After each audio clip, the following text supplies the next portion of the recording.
Et voilà, dernière journée de notre immersion business. Ça passait très vite. Aujourd'hui, direction Shenzhen. On a ajouté une nouvelle journée, une nouvelle visite au programme. Direction le marché de l'électronique, le marché de la cosmétique et le marché du jouet sur Shenzhen.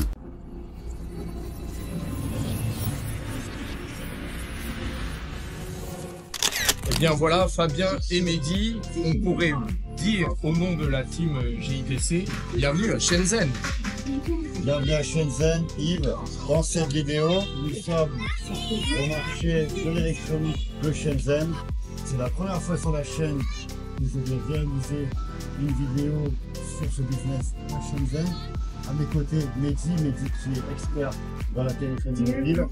On va vous faire un contenu en mode reportage. Yves, journaliste, va nous poser un maximum de questions. Et on va compter sur Mehdi et son expertise. On va créer, comme vous le savez, du contenu enrichissant. N'hésitez pas à vous abonner, à liker la chaîne. Et mettez-moi en commentaire voilà ce que vous pensez de cette vidéo. La première vidéo à Shenzhen sur la chaîne. Super, alors Mehdi, quel est ton historique avec Shenzhen?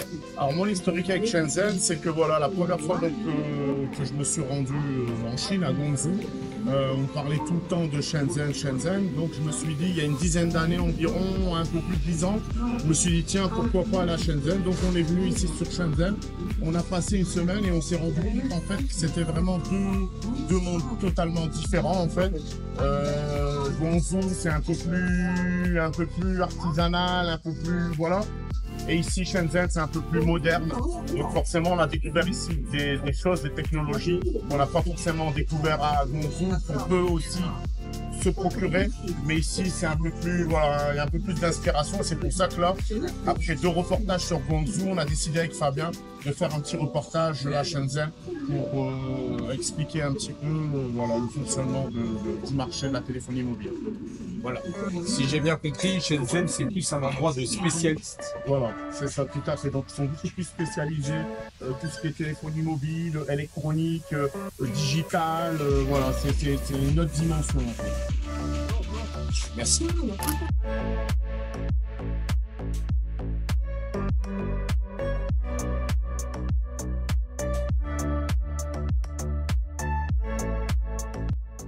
Mehdi Yamina, bonjour. Yeah. À ce qui paraît, vous êtes venu en Chine pour adopter des enfants chinois.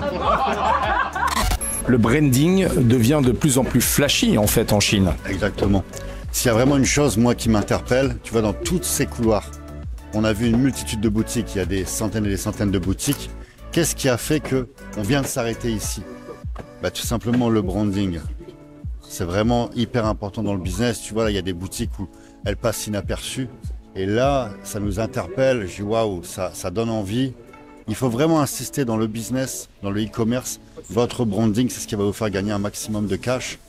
Et Shenzhen et la Chine, si on regarde par rapport il y a 20 ans en arrière, ils n'ont plus du tout à rougir des grandes marques internationales que nous avons en Occident. Ils sont même, voilà, même au-dessus pour certains. On se demande, voilà, ça vient d'où, c'est fabriqué où. Là, justement, on nous a dit que c'était Hong Kong. Moi, je trouve ça très, voilà, kiffant, attirant. Il y a des leçons vraiment à apprendre, même si c'est pas ton domaine. Tu vois, même si tu n'es pas dans l'électronique, la téléphonie, il y a des leçons, des codes couleurs, des types de packaging qu'on peut réutiliser dans d'autres business. D'accord. Merci Fabien. Je t'en prie. Alors Fabien, on est dans une section bien particulière. On pourrait les appeler les reines de l'emballage chez Dame. Ouais, on peut le constater. Là, on a un bel exemple de branding, Yves. Tu vois, ça, c'est un écran. Si tu mets l'écran seul à vendre, tu vas avoir du mal à en tirer un potentiel vraiment intéressant. Par contre, comme tu peux le constater, c'est ce qu'elles font derrière. Là, tu as un emballage, il y a un écran à l'intérieur, tu vois. C'est la même chose, hein, mais c'est l'emballage qui fait tout. Là, tu peux augmenter ta marge un maximum. Alors, bien entendu, tu as conscience quand tu es importateur que pour un écran, il y a énormément d'emballage. Donc, certains vont peut-être trouver ça abusif, mais il est certain qu'en termes de rentabilité, de business pur, il y a une plus-value qui est indéniable. Voilà. On peut demander également à Mehdi qui a une boutique, s'il met ça seul, combien il va le vendre.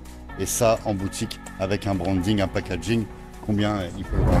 Ok Mélie, quelle estimation? Oui, alors ça, avec un packaging comme vous le voyez là, c'est un produit qui peut être vendu entre 15 et 20 euros. Oui. D'accord, en sachant que nous, dans les petites boutiques, on vend ça à 15-20 euros. Si vous allez en grande surface, j'ai déjà vu ça à vendre 25-30 euros. En sachant qu'un film comme ça, si vous le présentez, déjà ça va pas donner envie. Et peut-être qu'à la pause, vous allez le vendre à 5 euros. Alors que là, 15-20 euros, voilà, il n'y a pas photo, quoi. Hein. Alors combien ça va coûter ça en supplément à la fabrication? Alors ça, en supplément, ça coûte vraiment rien. Alors ça revient à 2 RMB, juste pour le packaging. For this glass, voilà, et pour la glace, 6 RMB. Donc vous avez un total de 8 RMB, les deux assemblés ensemble. Total 8 RMB, hein? Yes. Voilà. Donc en fait, si je comprends bien, l'emballage, 2 RMB, c'est ça? 2 RMB l'emballage. Voilà, alors que c'est incroyable. l'emballage, En euros. réellement, l'emballage est beaucoup plus important en termes de matière que le film. Exact. Alors, Mais en le euros, c'est packaging combien, est là? moins cher. 2 RMB, On va ça fait faire le combien? calcul, Là, on va 2 se rendre compte. RMB. Si tu achètes ce produit-là, il est à 6 RMB. Tu rajoutes donc 2 RMB, ce qui te fait 0,25 centimes. 0,25 centimes l'emballage qui va te D'euros. permettre de vendre ça. Voilà, tu vas faire 20 euros de plus peut-être Tout à avec 25 centimes. 25 centimes d'emballage, c'est incroyable. Extraordinaire.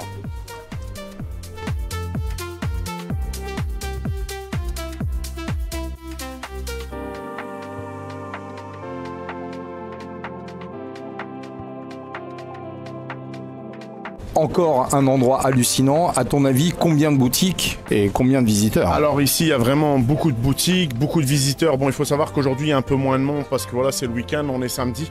Mais pour vous donner une idée, hein, dans par exemple cet article, le bracelet de montre, pour qui tout le monde, ça va pas parler en fait, mais regardez la diversité en fait de modèles, de magasins. Il y a vraiment une demande énorme en bracelet de montre. Il en faut vraiment pour tout le monde. Regardez ici des bracelets, que ce soit des bracelets métalliques, bracelets en tissu, pour toutes les tailles. Et il y a vraiment beaucoup de gens. Il y a même les locaux qui viennent se fournir ici directement sur place. Mais les gens viennent du monde entier en fait pour acheter ces divers produits en fait. C'est un petit business qui en vaut un grand parce qu'au final, la bascule est ultra intéressante. Très intéressante parce qu'en fait, c'est là où on s'aperçoit qu'on se dit, bon, c'est juste un bête bracelet de montre, encore une fois, mais il y a vraiment beaucoup de couleurs, beaucoup de qualité, et voilà, et je pense que ça touche tout le monde, en fait. Merci Mehdi. Alors Fabien, voici un nouveau stand. Qu'est-ce que le groupe est en train de faire? Là, ils sont en train de mettre, tu peux mettre bien entendu tes écrans de protection. Là, ils sont en train de mettre les protections à l'arrière de la caméra. Ça revient à 1,32 € pour le poser avec la pièce. On va demander à Mehdi justement combien il faut compter pour la même chose en Europe. Alors Mehdi, Oui. combien ce service vaudrait par exemple dans un magasin de téléphonie en Belgique ou en France? Alors pour vous donner une idée de prix, hein, donc que ce soit en Belgique ou en France, nous par exemple pour poser ce type de modèle, on a une dizaine d'euros.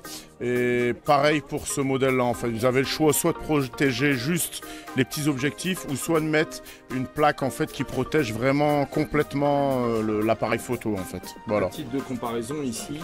Alors ici c'est un service qui est à 1,30 €.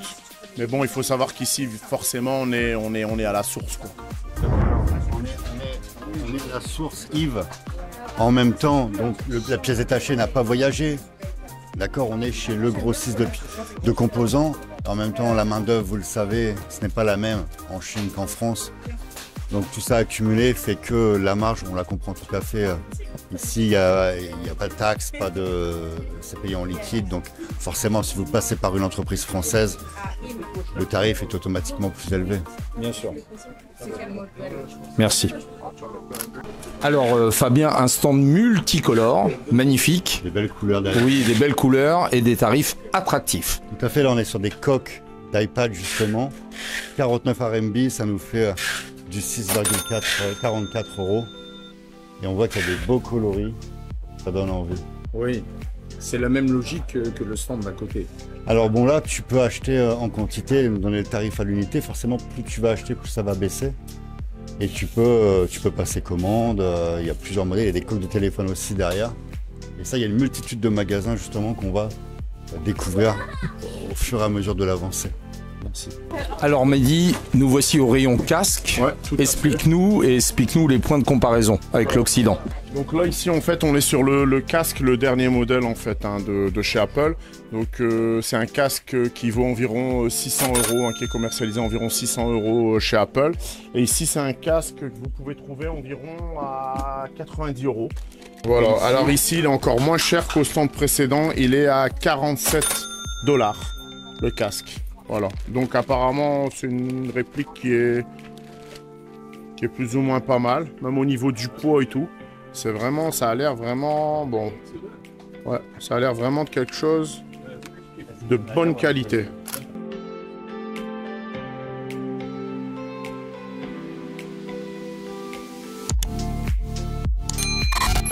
Alors Fabien, nous voici au cœur du Toy Market. Voilà, là on a vu quelques boutiques, on va faire en long en large pour voir un petit peu ce qu'il y a. Il y a beaucoup de personnalisation, on voit des trophées, beaucoup de papeterie, beaucoup de jouets, les petits gadgets comme les stylos, les petits porte-clés, les goodies. Et ça c'est des produits que l'on retrouve dans de nombreuses franchises qu'il y a en Europe. Bien entendu au prix chinois, ça permet aussi aux participants de ramener des petits souvenirs. On est sur du tarif bien entendu semi-grossiste, mais les quantités sont moindres. Tu peux passer commande et même acheter à l'unité. Donc ça permet aussi de voir beaucoup de tendances. Derrière nous, il y a beaucoup de produits. Donc on va en profiter pour prendre de belles images. Super.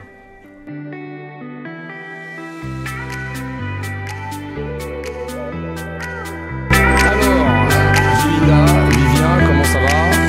Que voyons-nous ici?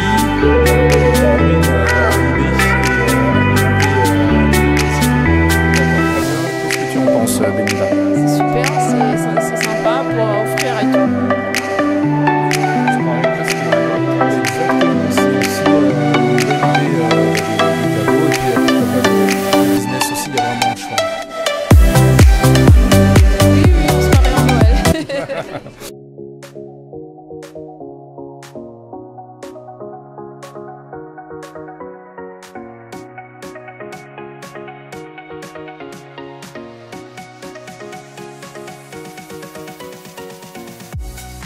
Fabien, qu'est-ce que tu as noté comme différence entre stock de Shenzhen et stock de Guangzhou? Alors dans les boutiques, on va voir que les boutiques sont très chargées. Il y a énormément de stock. Certainement un mode de fonctionnement qui est différent. Peut-être que sur Guangzhou, on a plus accès à des usines qui sont à proximité du marché. Il faut savoir que nous avons 17 millions d'habitants sur Guangzhou et 18 millions d'habitants sur Shenzhen. Donc ce sont deux villes qui sont, voilà, 1 million de différence en Chine, c'est une petite goutte d'eau comme on peut le dire. Oui. Voilà. Alors Mehdi, ce stand. Ouais, alors ici ce stand, hein, ce qui est bien aussi, c'est que vous avez des stands en fait où dessus il y a vraiment beaucoup de diversité. Donc c'est pas que de la téléphonie, hein. Ça touche un peu tous les domaines en fait. Hein. Donc vous pouvez trouver aussi bien de l'enceinte Bluetooth, des supports, des powerbanks pour charger vos téléphones, des écouteurs. Il y a vraiment des supports de PC. Il y a vraiment une multitude de produits et c'est très intéressant en termes de gadgets. En fait. Très bien. Qu'est-ce que tu penses du packaging de la boutique? Alors le packaging ça va, ça passe, bon il n'y a pas trop de couleurs, ça reste vachement clair, trop de blanc. Il faut un peu plus de couleurs en fait dans le packaging pour être vendeur. Enfin, c'est ma façon de voir les choses, bien sûr. Mehdi, un autre événement possible, Ouais. le rêve devient réalité, avoir une boutique. Ouais, bien sûr, voilà, comme là ici vous pouvez constater en fait cette boutique en fait elle est allouée, elle est libre. Donc il faut compter quand même un petit, donc pour une petite boutique de ce style-là, il faut compter plus ou moins 1300 $ par mois. Et là, vous venez, vous installez, vous mettez votre mobilier, vous pouvez commercialiser le produit que vous voulez, quoi. Voilà. J'ai cru comprendre que les étages, les prix diffèrent. Voilà, selon les étages, comment vous êtes positionné, en fait, au plus vous montez, le prix forcément diminue. Et au plus vous êtes en bas, au plus le prix augmente. Donc à mon avis, ce genre de boutique en bas, vous pouvez l'avoir pour 2000, 2500 $, le double, quoi. C'est un peu le principe de la tête de gondole en fait chez nous. C'est ça, voilà. Dans les grands magasins, si vous avez votre produit qui est placé en tête de gondole, ce ne sera pas le même tarif que dans les rayons où vous donnez plus de visibilité, quoi. Alors Fabien, l'éternel débat, Shenzhen, Guangzhou, parle-nous. Alors si je devais comparer, ça va être le ressenti, on va demander également après l'avis de Mehdi, je pense que c'est propre à chacun. Moi pour ma part, je pense que les boutiques, elles sont mieux agencées sur Guangzhou. Là on a l'impression que c'est un peu fade, voilà.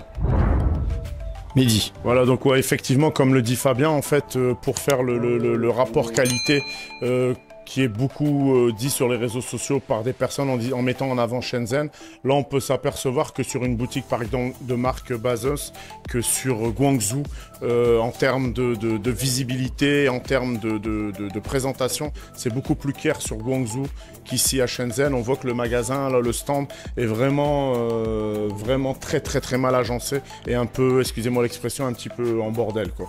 Voilà. Merci Mehdi. Merci.